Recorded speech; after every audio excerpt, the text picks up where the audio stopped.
Dear student, lecture 4 में हम लोगों ने मजदूरी भुगतान की पद्धति का टाइम बेस सिस्टम देखा था।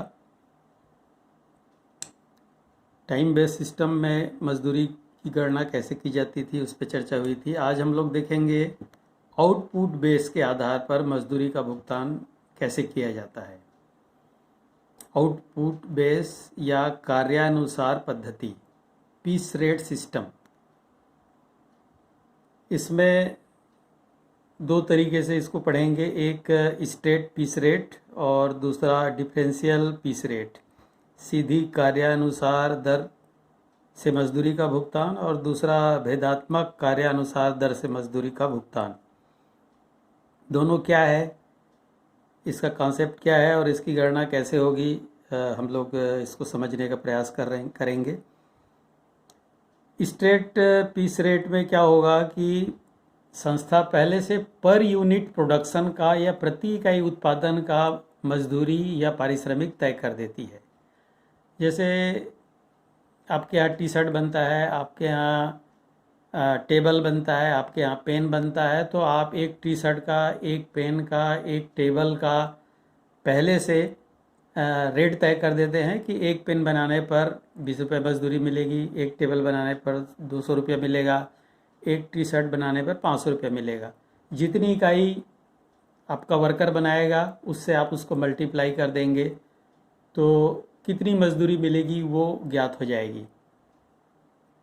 इसमें प्रति इकाई मजदूरी फिक्स होती है, इसमें वर्कर के इफ़िशियंसी को ध्यान में नहीं रखा जाता। जितना पीसो बनाएगा उसके हिसाब से उसको मजदूरी का भुगतान होगा। चलिए, उसके बाद सेकंड आते हैं डिफरेंशियल पीस रेट या भेदात्मक कार्यानुसार मजदूरी पद्धति, मजदूरी भुगतान की पद्धति। इसमें आप देखेंगे कि वर्कर को उसकी इफ़िशियंसी के आधार पर ऊंची दर या नीची दर से मजदूरी का भुगतान किया जाता है।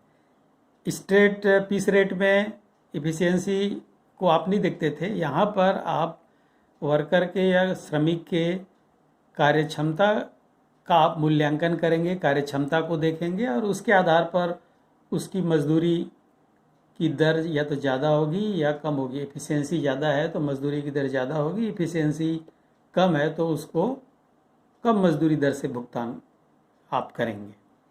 अब फिर यहाँ पर प्रश्न उपस्थित होता है कि उसकी कार्यक्षमता या कार्यदक्षता का मापन कैसे करेंगे, उसका मूल्यांकन कैसे करेंगे। तो उसके लिए आपको पहले एक स्टैंडर्ड आउटपुट तय कर लेना होता है। उत्पादन, प्रमाप उत्पादन या मानक उत्पादन आप तय कर लेते हैं कि एक दिन में आप इतनी इकाइयाँ आपको बनाना चाहिए या एक सप्ताह में इतनी इकाइयाँ बनानी चाहिए। और वर्कर या लेबर वास्तव में एक दिन में जो प्रमाप उत्पादन तय किया गया है, क्या वो उसके बराबर उत्पादन कर रहा है या उससे ज़्यादा उत्पादन कर रहा है या उससे कम उत्पादन कर रहा है। मान लीजिए कि एक दिन में 10 इकाई का आपने प्रमाप तय किया कि एक दिन में 10 इकाई बननी चाहिए। हो सकता है कोई वर्कर 10 इकाई बनाए, हो सकता है कोई 10 से ज़्यादा या 12, 14 इकाई बनाए, हो सकता है कोई वर्कर 10 से कम 8, 7, 6 जो भी है उतनी इकाई का उत्पादन करे। तो इससे उसकी कार्यदक्षता का पता चलता है और उसका आप कार्यदक्षता निकाल सकते हैं। अब यहाँ पर कौन सी ऊंची दर होगी उसकी कार्यदक्षता को देखते पर, कौन सी नीची दर होगी ये संस्था तय नहीं करती। इसके लिए दो रीति प्रचलन में है, एक टेलर भेदात्मक कार्यानुसार दर पद्धति और एक मेरिक भेदात्मक कार्यानुसार दर पद्धति। टेलर और मेरिक, इन्होंने पैमाना तय किया है कि दक्षता के आधार पर मजदूरी का भुगतान कैसे किया जाए।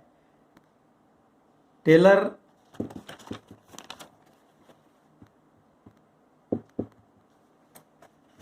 आप देखेंगे कि एफ.डब्ल्यू. टेलर ने मजदूरी भुगतान की जो पद्धति का फार्मूला दिया उसके हिसाब से उन्होंने 2 दर तय की।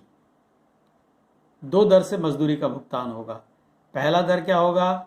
अगर किसी श्रमिक की कार्य क्षमता 100% या 100% से ऊपर है तो एक दर, और अगर किसी श्रमिक की कार्य क्षमता 100% से कम है तो दूसरी दर। फिर से मैं दोहरा रहा हूँ, उन्होंने 2 दर से मजदूरी भुगतान का पैमाना दिया। अगर श्रमिक की कार्य क्षमता 100% या उससे ऊपर है तो एक दर, और 100% से कम है तो दूसरी दर। अगर श्रमिक की कार्य क्षमता 100% या उससे ऊपर है तो उसको सामान्य निर्धारित मजदूरी का 120% मजदूरी दिया जाएगा, और अगर श्रमिक की कार्य क्षमता 100% से कम है तो सामान्य जो निर्धारित मजदूरी है उससे उसका 80% मजदूरी दिया जाएगा। अगर सामान्य मजदूरी की दर 10 रुपये है तो पहले दर में 12 रुपये भुगतान होगा, और दूसरे 100% से कम एफिशिएंसी है तो 8 रुपये प्रति इकाई भुगतान होगा।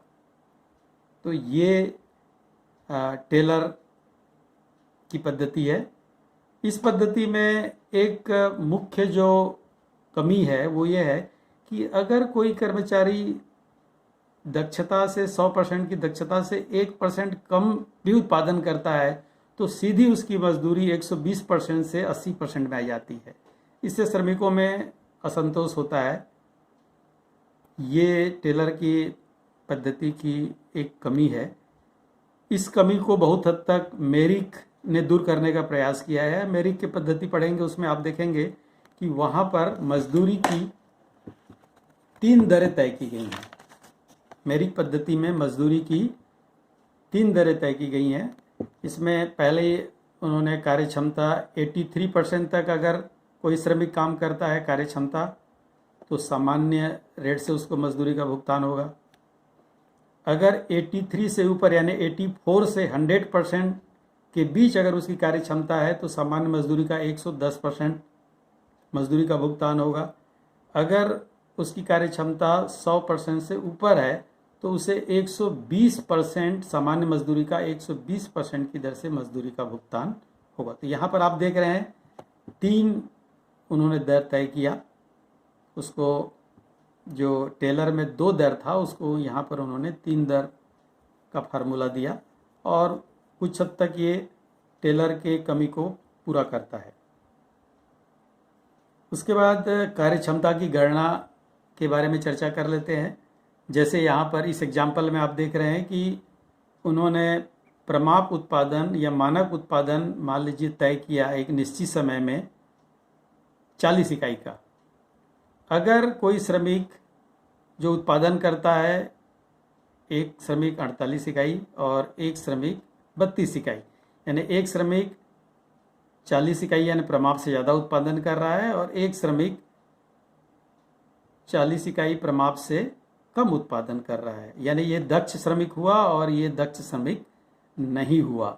मान लीजिए प्रति इकाई मजदूरी उन्होंने तय किया है 10 रुपये, तो उसकी कार्य क्षमता या एफिशिएंसी आप कैसे निकालेंगे? वास्तविक उत्पादन और मानक उत्पादन इंटू 100।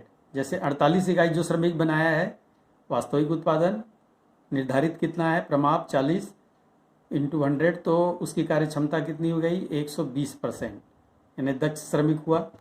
दूसरा श्रमिक 32 इकाई उत्पादन कर रहा है, वास्तविक उत्पादन मानक है 40 इंटू 100, तो इसकी कार्य क्षमता कितनी हो गई 80%। अब आप देखेंगे कि अगर मेरिक पद्धति के अनुसार पहले श्रमिक जो 120% दक्षता पर काम कर रहा है, दूसरा श्रमिक 80% दक्षता पर काम कर रहा है, उसकी मजदूरी कितनी होगी? तो उसको देखते हैं। 120% दक्षता पर अगर काम करता है तो उसकी मजदूरी होगी 10 रुपये सामान्य मजदूरी है, 120% उसको भुगतान करेंगे क्योंकि 100% से ऊपर उसकी दक्षता है, तो 12 रुपये प्रति इकाई बनता है।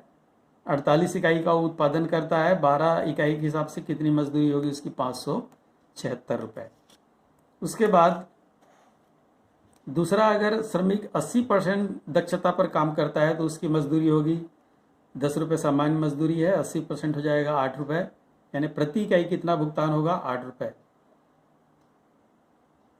यहाँ पर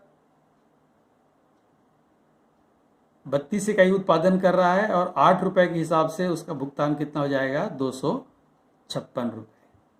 तो इस प्रकार आप देखते हैं कि आउटपुट बेस में टेलर ने एक फार्मूला दिया है और मेरिक ने एक फार्मूला दिया है डिफरेंशियल मेथड के अंतर्गत, और इसमें उसकी दक्षता का आप मूल्यांकन करते हैं और दक्षता के आधार पर जो निर्धारित दर है उसके आधार पर उसका आप भुगतान करते हैं। एक विशेषता और आप देख रहे हैं, दोनों पद्धति में न्यूनतम पारिश्रमिक की गारंटी न टेलर ने दिया है और न ही मेरिक ने दिया है।